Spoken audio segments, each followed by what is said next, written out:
Olá, queridos ouvintes da Rádio Mundial, estamos aqui em mais um programa Caminhos da Consciência. Eu, Newton Schultz, junto com vocês, 25 minutos aqui nas ondas da Rádio Mundial. Abril, São Paulo, Brasil, 2014. Vamos juntos aqui no dia 26. Hoje eu vou conversar com vocês sobre uma data muito interessante que ocorreu nessa semana, que está ligado ao que nós chamamos de descobrimento do Brasil.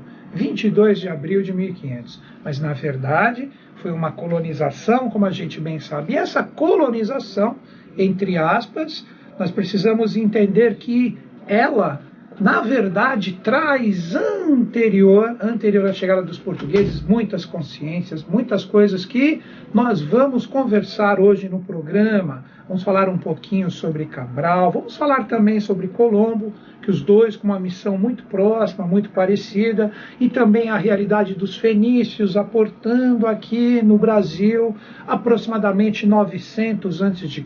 Então hoje o programa é dedicado sobre isso. Vamos pincelar nesses 25 minutos que temos aqui, um pouquinho sobre essas consciências, sobre essas realidades. No comando do som, Evaldo, como sempre, fazendo tudo chegar bacaninha para vocês que nos prestigiam no carro, na internet, em casa. Recebam agora um grande e fraterno abraço da gente aqui da Mundial.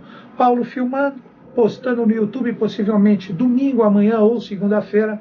Você que nos acompanha pelas redes sociais, seja pelo YouTube, seja pelo Facebook. Inclusive nós estamos lá, se quiserem adicionar a gente, fica à vontade. Está ali Paulo Eduardo Viana, o Paulão que filma, e estou eu ali, Newton Schultz, já com o meu segundo perfil. No primeiro não dá mais para adicionar, porque existe um limite de pessoas.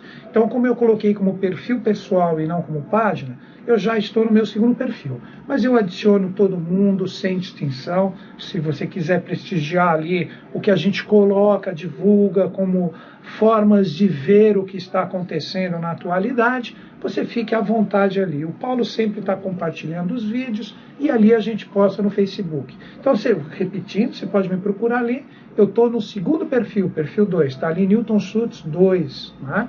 Ali você pode me adicionar. Tá bom, gente? Então é isso. Se você quiser ver os programas anteriores filmados, você pode acessar o YouTube, você coloca ali meu nome, Newton Schultz, vai aparecer uma série de programas que o Paulo vem postando ao longo de anos. Ali você entra no canal dele, P. Viana, ali tem trechos de atividades e etc. Tem muita coisa. Então você pode ali acessar e ali você vai ver todos os programas e trechos de atividades que realizamos. Ou se você prefere áudio, né, você entra no site da Rádio Mundial, radiomundial.com.br, ali você entra no podcast, eu sou o 49º, né, comunicador, ali você vai ter todos os meus programas, você pode dar download, facinho para ouvir, você não precisa ter nenhum computador com muita potência para fazer esse download, e ali você pode escutar todos os programas que a gente já vem realizando há vários anos. Então é isso, queridos ouvintes. Hoje, no programa, então, como eu havia falado para vocês, vamos falar sobre essa data fantástica, 22 de abril de 1500, quando Pedro Álvares Cabral chegou aqui no Brasil e começa, o que nós podemos dizer, o transbordo de todas as experiências do Oriente para o Ocidente, porque ele vindo de Portugal, ele chegou, todo mundo pensa aquela história, tanto ele como Colombo, tem aquela história doida de que não, eles queriam fazer um caminho diferenciado para as Índias e etc. Claro que não.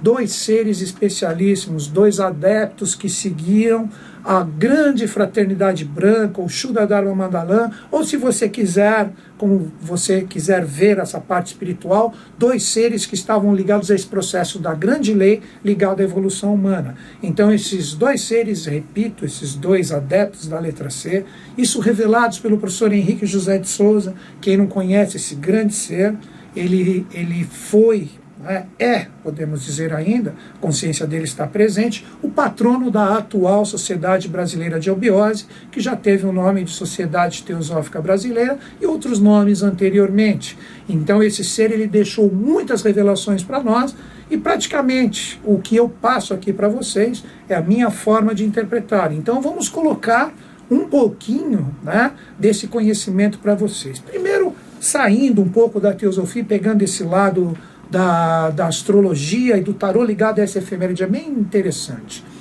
22 de abril, o Sol estava em Touro, assim como está essa semana, né?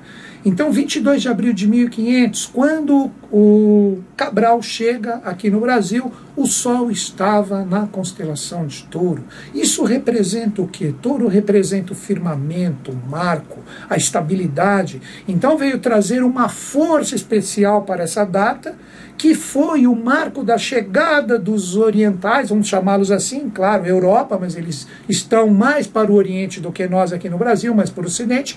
Eles chegaram e trouxeram tudo aqui, mas tudo isso já vem de muitas coisas que nós vamos conversar hoje. Então o Sol estava em Touro, trazendo a firmeza e estabilidade. Agora, ano de 2014, quanta gente tem decorrido? 514 anos. Se nós fizermos a soma, o 5 mais 1 mais o 4, nós temos o número 10. O número 10 é o arcano, a roda da fortuna. Só que da fortuna não é a fortuna material, é a fortuna no sentido de movimento. Então nós podemos dizer que o Brasil, nesse ano, ligado a essa data, nós devemos possivelmente ter uma movimentação diferenciada, oferecendo novos rumos, novos destinos, novas realidades. Ano de eleição, nós temos várias coisas aí que vão acontecer, então vamos ficar bem atentos, porque essa energia está presente. Então, voltando a esses dois seres especialíssimos, Colombo, que chega na América do Norte em 1492, e Cabral, que chega aqui na América do Sul em 1500. Na verdade, isso foi conhecido, né, como a missão Y. Como assim missão Y? Toda a nossa evolução se inicia na Índia, como sempre já foi falado aqui várias vezes, né? Há 1 milhão de anos atrás, a nossa etapa evolutiva, após as águas baixarem da Atlântida, se inicia na meseta do Pamir, na Índia. E toda essa evolução vai fazendo esse Y inclinado. Então seria como se você desenhasse um Y, só que inclinado. Então você tem toda a evolução da Terra, né, da evolução humana na Terra, que vai passando do Oriente para o Ocidente. Quando chega na Europa, o que precisa acontecer? Portugal, como ali, né, Portugal e Espanha, bem no extremo, né, no extremo ocidental da Europa, ali formam-se essas duas hastes, uma haste solar e uma haste lunar, que tem, através desses dois seres fantásticos, esses dois adeptos, vamos falar um pouquinho do simbolismo que envolve os dois agora, nós tivemos o transbordo de toda a haste lunar, ligada a todas as experiências da Índia para os Estados Unidos. E a haste solar, através de Cabral, vindo aqui para o Brasil, trazendo todas as experiências que tiveram como sementeira o Egito. Então essas duas grandes civilizações, não pense como ramo racial, não é isso que eu estou falando de experiências que houve na Índia. A Índia está ligada à parte lunar e o Egito à parte solar. Essas experiências como sementeiras vieram desabrochar aqui nas Américas. Então esses dois seres, eles tinham plena consciência do trabalho e aonde eles iriam chegar. Porque isso nós vamos falar mais no final do programa. Os fenícios já haviam chegado aqui há 900 anos aproximadamente antes de Cristo, aqui no Brasil, que origina o nome do nosso país. O nome do nosso país está ligado a um grande rei fenício, que foi o rei Badesir, que você pode fazer o o Bad vem de Baal, que está ligado à parte divina. Então, quando você fala Badesir, você pode falar Baalzir, que Baalzir, como ele era chamado muito pelos indígenas, acabou originando a palavra Brasil. Nada a ver com a madeira, com a árvore que tem aí. Isso é errôneo. Isso é falta de conhecimento de todo esse lado oculto que devagarzinho ele vai sendo aflorado para nós. Nós vamos falar um pouquinho sobre isso mais no final do programa. Voltemos a esses dois seres especiais. Vamos falar primeiro de Cristóvão Colombo. Cristóvão Colombo era genovês. O nome verdadeiro dele, Salvador Gonçalves Zarco, mas ele muda o seu nome para Cristóferens Colombos.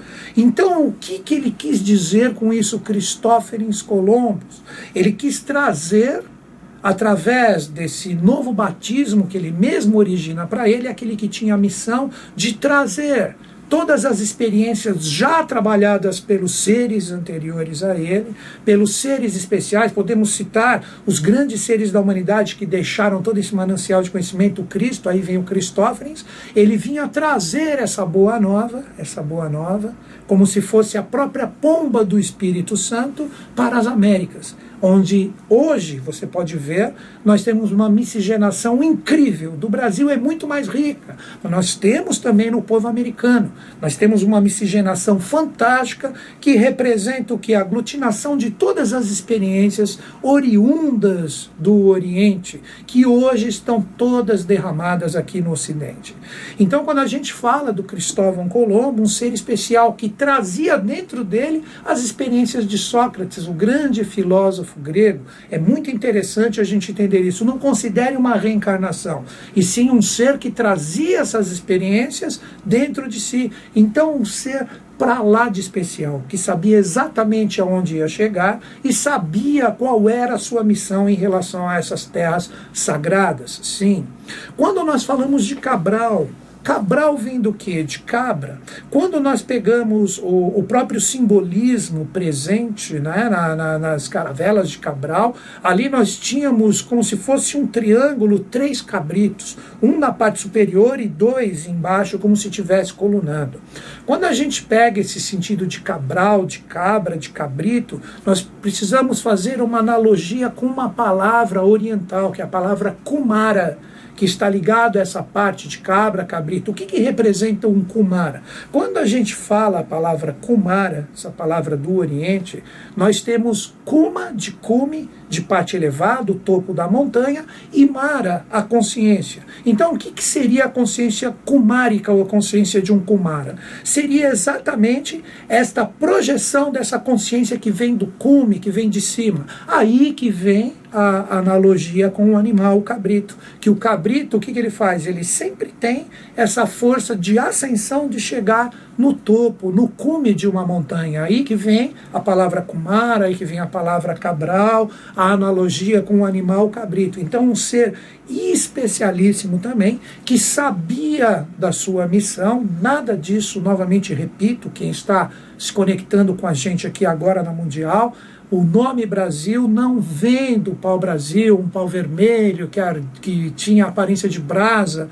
Isso é muita falta de conhecimento. Nós precisamos entender que antes da consciência de Cabral, com toda a sua frota, chegar aqui no Brasil e receber os índios, né? Os índios ali, junto com eles, os índios recebendo os portugueses, aí tem aquela coisa que a gente escuta, eles eram dóceis, eles eram isso, eles já estavam preparados, eles já sabiam que viria no futuro seres que aqui se manifestariam, que iriam representar o quê? Iriam representar o avanço, iriam representar uma miscigenação que hoje, depois de 514 anos, né, Brasil uma criança em relação a esse processo ainda, e todas essas nações velhas que já existem ali, Europa, Ásia, etc., nós precisamos compreender que todo esse manancial de consciência que transborda para cá já teve uma preparação dos fenícios. Então, quando a gente fala dos fenícios, vamos entender isso. Então, nós já sabemos que existia o Cabral e o Colombo como 2 adeptos fantásticos que tinham essa missão. Mas anterior a eles, bem anterior, nós tivemos a consciência do rei Badesir, que era um rei fenício, que estava ali em Tiro, na Fenícia. O rei Badesir, ele teve 8 filhos. E ele teve um filho, que era o seu primogênito, que era conhecido como Yet Baal, ou Deus Branco, na tradução direta da palavra. E esse ser especialíssimo, que é ser esse filho de sangue azul, assim como ele, sangue azul, rajásico, sangue divino, o rei Badesir e o seu filho, Yet Baal, eram seres assim fantásticos, mas através de muitas intrigas, sempre políticas, militares e também religiosas. Eles acabaram tirando ali ou expulsando através de várias tramóias, isso aproximadamente 900 a.C., esse rei divino e o seu filho, Ietbaal, Badesir e Ietbaal, da Tiro Fenícia. Então eles tiveram, através de uma frota de vários seres que o acompanharam, 49 seres especiais, mais 222, existe uma numerologia fantástica ligada aos seres que os acompanharam. Então esses seres, eles vieram como grandes navegadores que eram, eles vieram aportar aqui no Brasil. Então nós precisamos compreender que isso foi o que? Causal. Não existe nada ocasional, tudo tem uma causa. Por quê? Porque a consciência presente ali no Oriente, nessa época, já estava o quê? Já estava tendo que rumar para cá. Então, era um momento de preparação. Então, esses seres especiais virem aqui e aportar aqui no Brasil, ali eles fizeram um sistema fantástico naquela parte do Rio de Janeiro, todas aquelas montanhas, os mistérios que envolvem a Pedra da Gávea, tudo isso está ligado a este grande rei. Inclusive nós temos aquela famosa inscrição na Pedra da Gávea, né, que aquela inscrição é uma inscrição fenícia, é uma coisa antiquíssima desta época que eu acabei de falar de vocês, de praticamente 1000 anos antes de Cristo, né, 900 e pouco, na verdade, que foi feito por esses seres que ali estavam. E essa inscrição que foi traduzida, como diz o professor Henrique José de Souza, pelo Champollion brasileiro, Bernardo de Azevedo Silva Ramos, ele colocou que ali estava escrito Tiro, Fenícia, Badesir e Ietbaal. Mas o professor Henrique José de Souza ofereceu uma outra tradução, que é a que eu acredito. Pelo professor Henrique José de Souza está na inscrição da Pedra da Gávea, Tiro Fenícia, Ietbaal, primogênito Badesir. Então ali está dizendo que teve o rei Badesir e o seu primogênito. Por quê?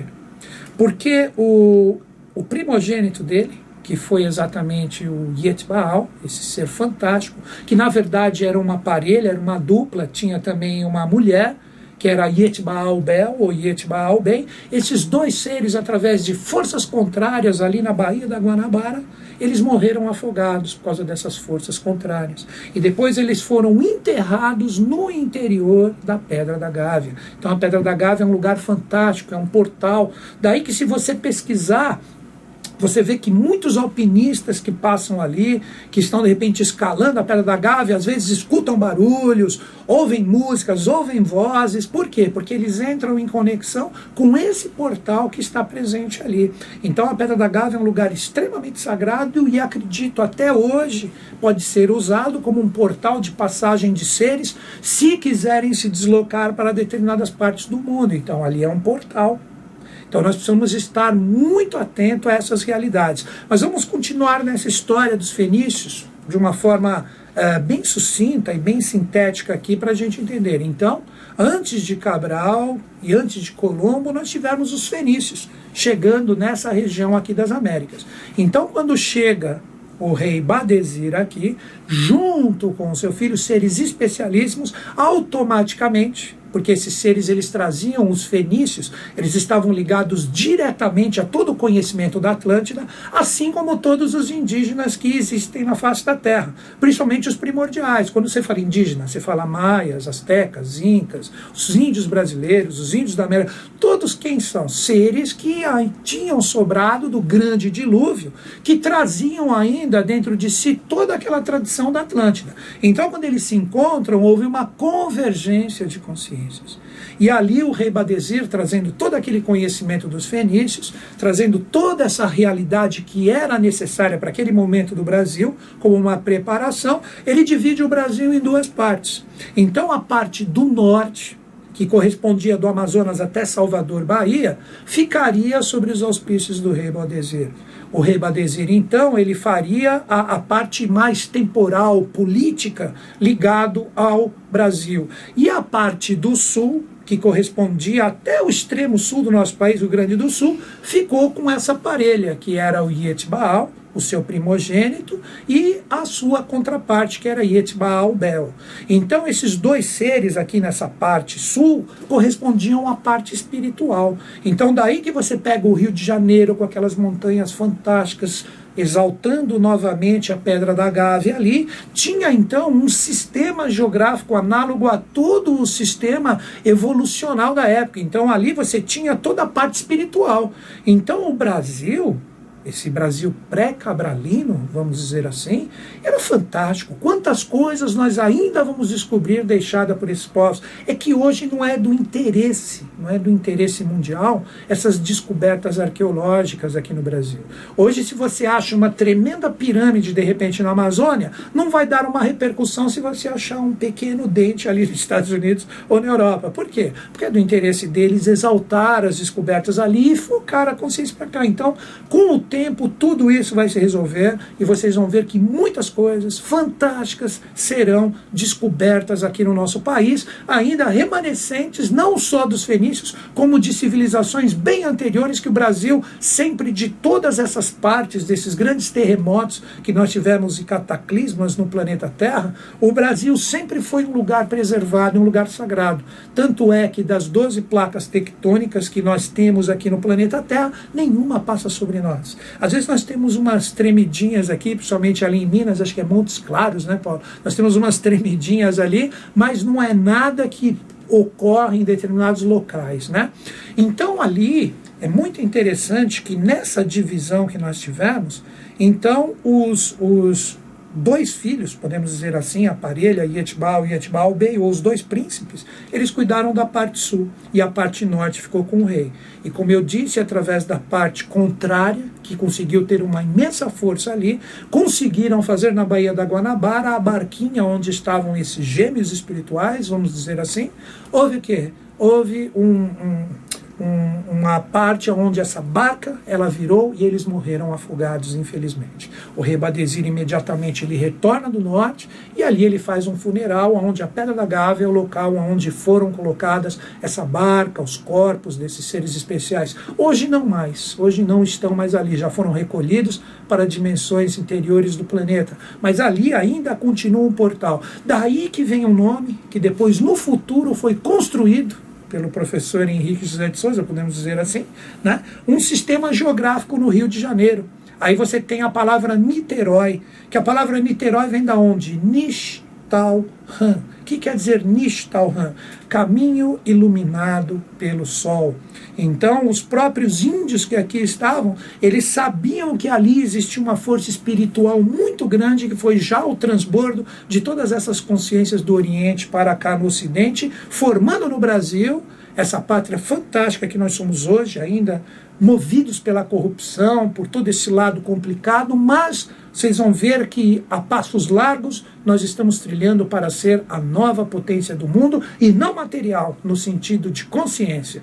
Nós somos a Nova Jerusalém, que já foi anunciada pelo apóstolo João no seu Apocalipse, que uma Nova Jerusalém surge, porque ele já estava vislumbrando aqui no Brasil, que hoje é São Lourenço, no sul de Minas.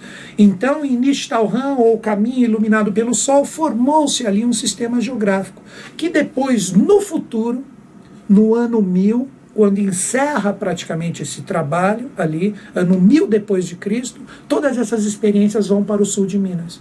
E o primeiro local que recebe essa consciência do rio é a cidade de Ayuruoca, no sul de Minas, ou Ajurloca, ou a Caverna da Luz, ou Lugar da Luz. Ali, se você olhar o Pico do Papagaio, tem uma semelhança incrível com as montanhas do Rio de Janeiro. Então, dali começa a saga que depois transborda todos esses valores para o sul de Minas, que traz ligações especialíssimas com a Serra do Roncador também. Então, queridos ouvintes, na data de hoje, dia 26, saudamos esses dias anteriores, que nós tivemos no 22 de abril, a chegada do magnânimo Cabral, que chega aqui nas terras brasileiras, aportando ali naquela região da Bahia, ali onde nós temos a cidade de Salvador, Bahia, toda aquela realidade bonita, fantástica, hoje como um lugar especialíssimo. Ele, na verdade, ele aportou em Santa Cruz Cabrália e Porto Seguro, mas ali o lugar hoje especialíssimo, lugar escolhido pela lei, é ali na ilha de Itaparica. Queridos ouvintes, você que entrou em sintonia conosco, eu tenho um convite para fazer para você. Se você quiser entrar na Sociedade Brasileira de Eubiose, que hoje, para mim, Newton Schultz, é o local onde você pode se desenvolver e entrar em contato com esses conhecimentos e ter as suas reflexões, tanto individuais como coletivas, é a Sociedade Brasileira de Eubiose. Aonde você estiver, aqui em São Paulo, capital, Brasil, ou mesmo mundo, você pode fazer por correspondência, se você quiser. Se você quiser um departamento, eu vejo mais próximo de você e indico também. Manda um e-mail para mim, caminhos2005@terra.com.br, repetindo, caminhos2005@terra.com.br, e eu indico para você os lugares mais próximos ou a maneira de você fazer a iniciação de eubiose. Que os Budas da Era de Aquário estejam em sintonia conosco, com o Brasil e com o mundo, e eles estão. Até o próximo sábado.